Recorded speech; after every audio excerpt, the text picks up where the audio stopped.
Hi guys, I'm back again today with another video, and today we're checking out how to build roads and streets. So we're gonna learn how and maybe we can use it. Well, before we do start, don't forget to subscribe, click the bell button, and let's get it.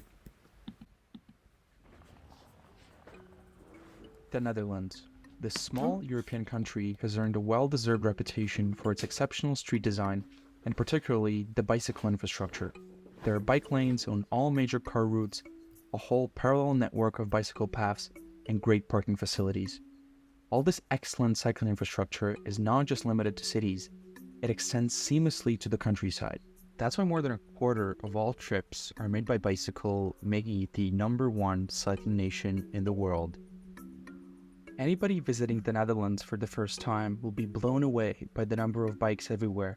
You will also notice that the towns and cities are not packed with cars, thus a common misconception is that not that many people drive here, and everybody either cycles or takes public transport. Of course, a lot of people do, but the Netherlands actually has one of the highest car ownership rates in Europe, beating countries like France, Sweden, and the UK. Moreover, when you Hmm. calculate the number of cars per square kilometer of land, the Dutch beat all neighboring countries in the EU with 229 cars per square kilometer. However, when you walk around any Oh, residential that's neighborhood, nice. there is barely any traffic, there are car-free areas, and of course no traffic in the city centers. So how do they do it? Public space in urban and rural areas can be divided into traffic and residential areas. Traffic areas ensure the flow of traffic, and residential areas restrict motor vehicle access and speed. To make getting around as easy and as safe as possible, you need to create a recognizable road network. To achieve this, there needs to be a clear hierarchy of roads, each with its own distinct design elements, which leads to a continuous roadscape throughout the country, ensuring predictable traffic situations, making driving more comfortable and safer. Each road category will have different road types and designs. However, as the amount of road types increases, the harder will it be for drivers to recognize the road category they are on and adjust their driving behavior accordingly. Covering all road designs in one video would take way too long, so I'll cover the basics of the three main road categories, which are through roads, distributor roads, and access roads. Large urban areas are connected by through roads. Through roads or highways ensure a continuous flow of traffic over long distances. Lanes are wide, there are no obstacles, allowing driving at high speeds comfortably. Most importantly, there are no intersections at grade, and only interchanges allow traffic to get on or off the highway. Bicycle paths on interchanges are Oh. separated for increased safety, and here it's designed so that bicycles don't intersect with on and off coming highway traffic. Within urban areas, a through road encircling a city functioning as a ring road is intended to relieve congestion within the city center. However, a ring road is not always a through road in its categorization, as here, for example, there is a signalized intersection, making it a distributor road. Bicycles or scooters are not allowed on highways, however, there is always a nearby alternative, such as a bicycle path or a distributor road. Smaller urban areas are connected by distributor roads, with the most significant having separated bicycle infrastructure, as it is unsafe at such high traffic volumes and speeds for cars and bikes to mix. Lining the roadway with trees introduces a visual barrier that can reduce the comfort of driving at high speeds. Also, lane markings consist of two continuous broken lines, as I they are didn't more think about it noticeable like and that. discourage overtaking more than a Makes single broken sense. line. Both the roadway and bicycle paths have rumble strips to alert drivers and cyclists in case of veering off the road. At intersections, there are traffic islands that restrict overtaking and make the crossing for pedestrians and cyclists safer and less stressful, as they only have to cross one lane at a time. Sharp teeth that are pointing towards you indicate that you have to yield. Notice how this intersection is built at a rather sharp angle, so the drivers have to pay a bit more attention. Bicycle paths are set back, so the drivers can first yield to bicycles and then yield to motor traffic, making the maneuver easier and safer. At intersections where two distributor roads meet, roundabouts are preferred. Nevertheless, roundabouts can also be used where distributor roads intersect with access roads. When entering an urban area, it is important that there is a change in road design. There is a traffic island slowing drivers down and indicating the beginning of a built-up area. This is a very simple example where instead of two continuous lines, there is red paint to remind drivers of the lowered speed limit. Here the roadway is Oh. at the same level as the pavement, giving the feeling of a street, rather than a road. And because the whole of the Netherlands is so densely populated, there is second infrastructure outside of cities as well. This effectively eliminates the need for a car, even for those living in the countryside. The distributor road shown earlier that connects nearby towns and villages to the city of Groningen was So can I considered like too indirect of a route, so they built a bicycle to bicycle highway running town? parallel to the train tracks, which only saves 2 minutes at best. However, this kind of dedication to creating attractive alternatives to driving is necessary to reduce the amount of car trips. Maybe This I'll video just was do shot on a like workday afternoon, and there are all sorts of people using weekend it, including people getting around on regular bikes, e-bikes, people cycling for sports, e-bikes. and people on mobility scooters. And of course, frequent bus service is also available, connecting rural and urban areas together. The rest of the roads outside built-up areas are called access roads. The first type has separated second infrastructure and is used in areas with relatively high traffic volumes, while the other type mixes cars and bikes Ooh, together. A key characteristic of access roads is I the like the lack of lane markings in the scenery. center of the roadway. Notice how as soon as you exit an urban area, these markings are shifted to the side to reduce the comfort of high-speed driving. For roads with medium traffic volumes, cars and bikes share the road, and these markings indicate possible bicycle traffic. On the remaining roads, which are narrow countryside routes leading to farms or villages, traffic volumes are very low. Gravel or grass tiles are placed on the sides of these roads to enable two cars to pass each other comfortably. At intersections, such as this one in a small village, you have to yield to anybody coming from the right or follow priority signs if present. Similar to distributor roads, when entering an urban area, there is an narrowing with a speed bump, indicating the beginning of a built-up area and a change of speed limit. Traffic areas in urban areas are mostly made up of distributor roads. It's important to mention that this is absolutely a street rather than a road, which would then look something like this. However, for simplicity purposes, it's still referred to as a road. These connect residential areas together, and the majority have curbside protected bicycle lanes on either side of the roadway. Bidirectional bike lanes are also used, but on roads with low traffic volumes, there are only markings indicating possible traffic, like this one in a suburban neighborhood. Preferably there is a median in the middle of the road that discourages overtaking and acts as a buffer zone, reducing the possibility of a head-on crash. Furthermore, it acts as a mini crossing island, like those at a pedestrian crossing, but here pedestrians have the right of way. When there is parking, it's placed nearest to the roadway, thereby creating a buffer zone between moving traffic and bicycles. And on newer roads, it's built at the same level as the pavement, thus visually narrowing the roadway. Ideally though, if there are high traffic volumes and there is space, a parallel access road is constructed. The distributor road on the left ensures the flow of motor traffic, and the access road on the right provides parking and can be used by cyclists. At signalized intersections with other distributor roads, there are typically protected left and right turns for minimizing conflicts with other road users. A green arrow indicates full priority when turning, and a green light means you might have to yield to pedestrians and cyclists when turning left or right. And pretty much all traffic lights adapt their timing based on real-time traffic conditions through detection strips, which are present on both the roadway and bicycle lanes. Since all Still intersections should work smoothly amazes me without the traffic how lights working, there is always priority signage, as well as shark's teeth indicating the right of way. Here in Groningen, bicycles get a simultaneous green light and negotiate the right of way through eye contact. It's really fascinating watching intersections during rush hour and how it just works. However, one problem with traffic lights is the constant that guy speeding was up even and on his braking. phone. This is where the concept of drive slow and go faster steps in. It doesn't require traffic lights and argues that traffic operates more efficiently when it travels at uniform low speeds, roughly around 40 kilometers an hour. There is one travel lane in each direction, which is separated by a median, and there is space for greenery and proper cycling infrastructure, which enhances the overall quality of the urban environment. A common myth is that the number of lanes determines the capacity of a road. It's actually determined by the intersection, which is why one travel lane turns into three here, connecting to the larger distributor road. On large roads like this, where traffic volumes are very high, the preferred design includes a dedicated transitway in the center of the road, which can also be used by emergency vehicles.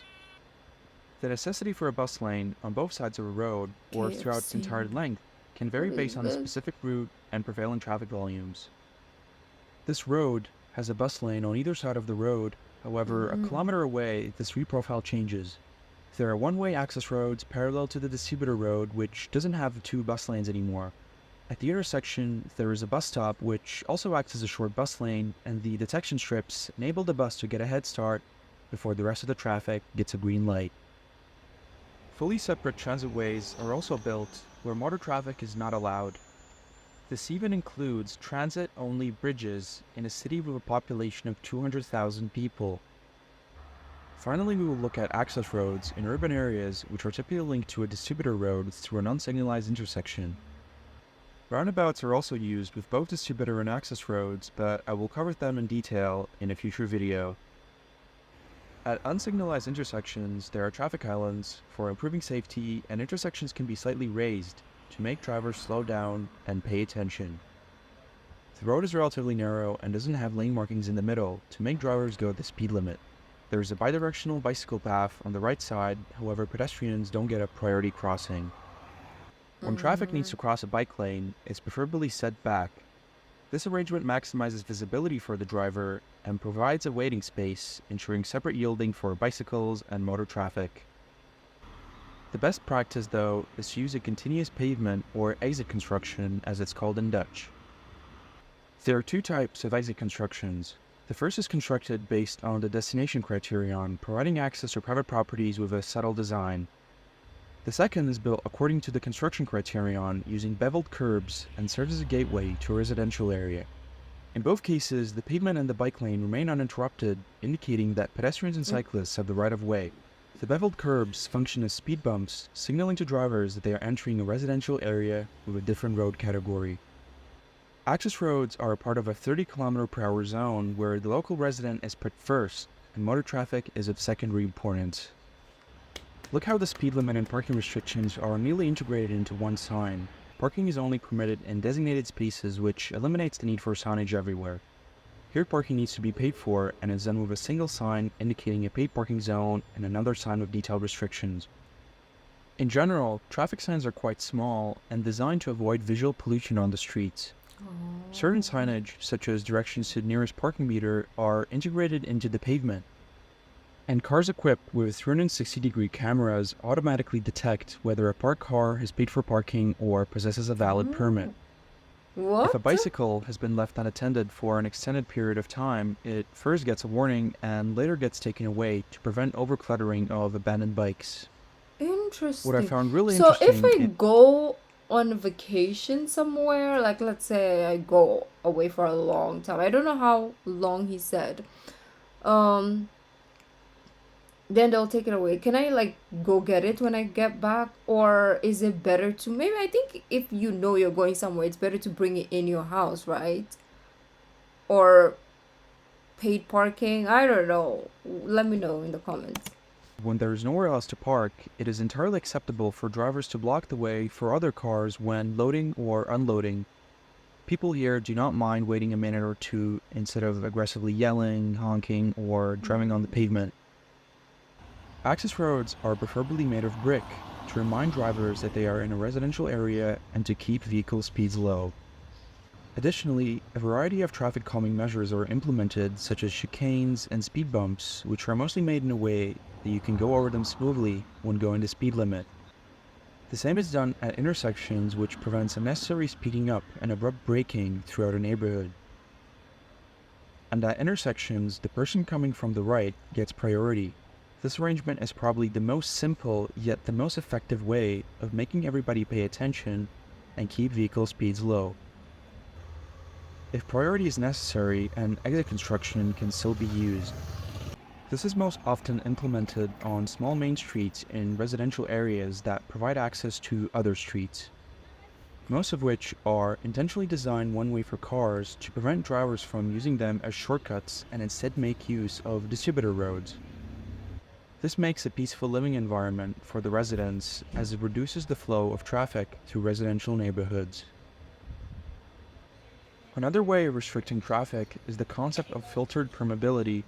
Cyclists and mopeds are allowed to pass through, however, motor traffic has to take a different route. Here the sign indicates that it's a dead end for cars, but cyclists can continue their journey. The area alongside the pond is exclusively accessible to pedestrians and cyclists, while cars can reach the buildings from the opposite side. Mm. By establishing separate routes for motorists and That is a cyclists, it acts as a strong beautiful incentive walk, for people to like the cycle. lake a while ago. Typically, these cycling routes are not only faster, but also offer a more pleasant and enjoyable experience, like this tunnel underneath a train station connecting two neighborhoods together. Some streets can be transformed into bicycle streets where cars must yield to bikes. However, I would love to go on walks here, but the problem is it's not. It's actually one of the most scenic cities, so it's called. So yes, the scenes are nice or the places are nice, ish, but the problem is safety. Okay, even if you go early in the morning or in the afternoon, it still you have to be like right. But if I was there, I'll be walking left, right, and center and biking everywhere. I probably will end up in another city every day. That's the problem. cyclists are permitted to ride side by side everywhere, and cars must yield to them regardless. Upon strolling through various neighborhoods, one can't help but notice the abundance of greenery. Certain streets were initially designed with exceptional street profiles that incorporate green spaces. For other streets, residents have the opportunity to apply for a facade garden, which is a narrow strip of land in front of their houses.